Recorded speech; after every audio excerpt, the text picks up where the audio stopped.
Australian politics is I wonder if the PM will show his ass at the state of origin, because I wonder what the crowd reaction will be if he comes up on the big screen.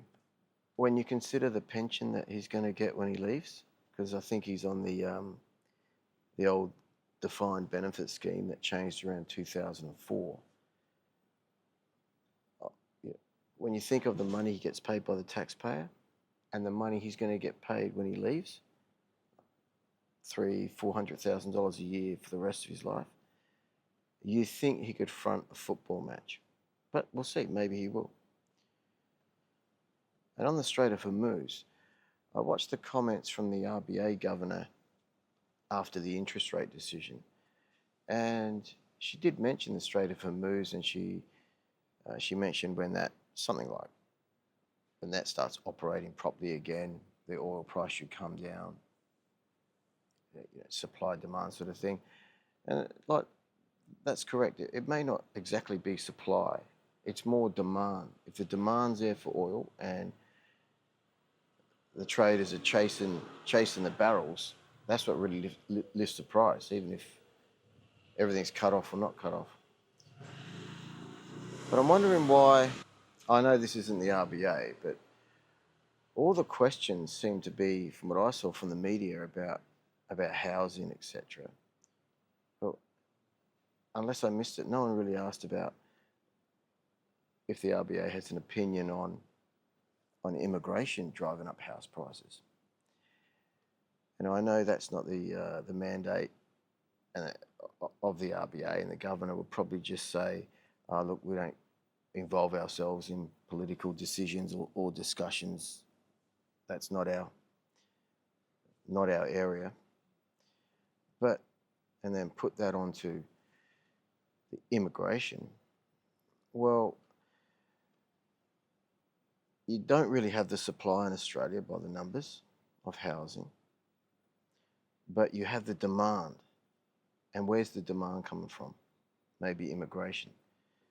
So at least with rentals, got a whole bunch of dogs out here roaming the street.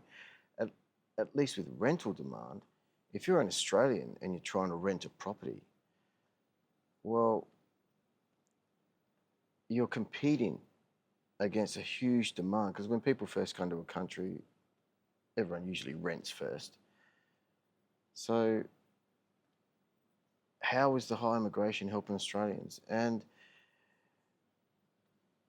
even though I'm a pro-immigration guy, I do think, I've said many times, I think Australia should have higher immigration than what it has.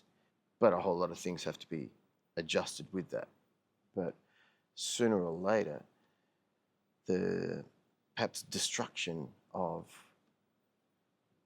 the Australian standard of living has to come to an end. And, well, I think the media may have shown by the questions that were asked of the governor of the RBA what they're really on about.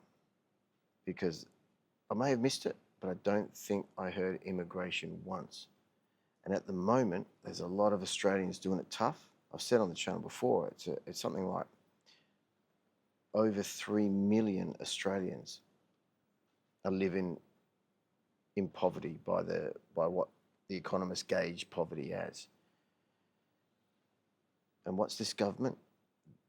What have they done to change that? I don't think there's many people in Australia, some maybe, they can say they're better off now than what they were 3 or 4 years ago. I think Australia's been run terribly since probably the turn of the century. And you only have to walk around any outer suburb of any Australian capital city and you may see the result of that. But again, with the RBA, I think they should have raised. I think they should never have cut when they did. And by waiting to see what happens, well, then more bad stuff can happen. I mean, does anybody seriously think this government is going to rein in putting money into the economy. I mean, after trying to sell this budget, and they've got maybe 2 years before the next federal election or around that, what are they going to come up with? What's the next big thing for this government? Because it's coming. I mean, I've noticed there's a lot of maybe left-wing sort of agitators, whatever you want to call them, on, and now they're all really kicking off about one nation, trying to pick on anything, you know, throwing the race car driver at them and all that sort of stuff. And I think that may be garbage, but like things like DEI, some dogs about to start fighting. Things like DEI, man, over in the countries I'm in, no such thing. If I walked into the office here and said, too many people look like so-and-so, this has to change, we'll start employing DEI here, you wouldn't last a minute. But in Australia, it's drummed into people that much. Now, I don't know, like how does DEI not disadvantage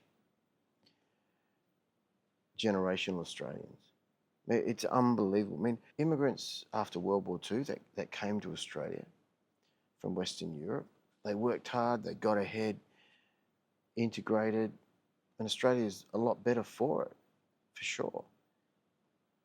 But there's no DEI. You hard work and you learnt your trade or your skill and you got ahead on merit. I mean, how many generational Australians would now have good federal government jobs that because of DEI, they may not have good federal government jobs? I mean, over here, in these countries, is diversity their strength? But having said that, so it's going to be interesting what happens in the next 60 days or 6 minutes or 6 hours or 6 days or whatever it's going to be, until someone may misbehave around the Gulf or in the Med and it all kicks off again. As I'm recording this, oil is well below 80 paper. So is this MOU a smart way to get the oil price down? As inventories, which API will come out in a couple of hours,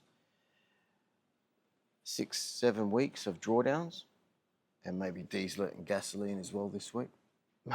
May it just be a matter of getting the Strait of Hormuz open, and it's going to be interesting to see when it comes out what the agreement or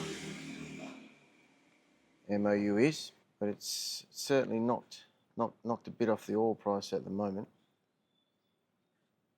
And the SPRs are going to have to be fueled. I know there's an argument that with Canada now,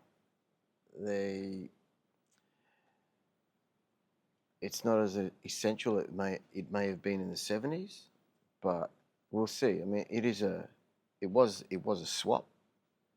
As I said before, I'm not sure of the exact ratio, but for every 1 barrel that went out,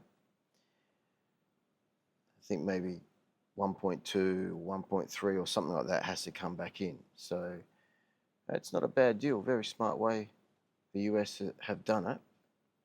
But still, those barrels have to come from somewhere. May OPEC now go out of their way, or when they can, to really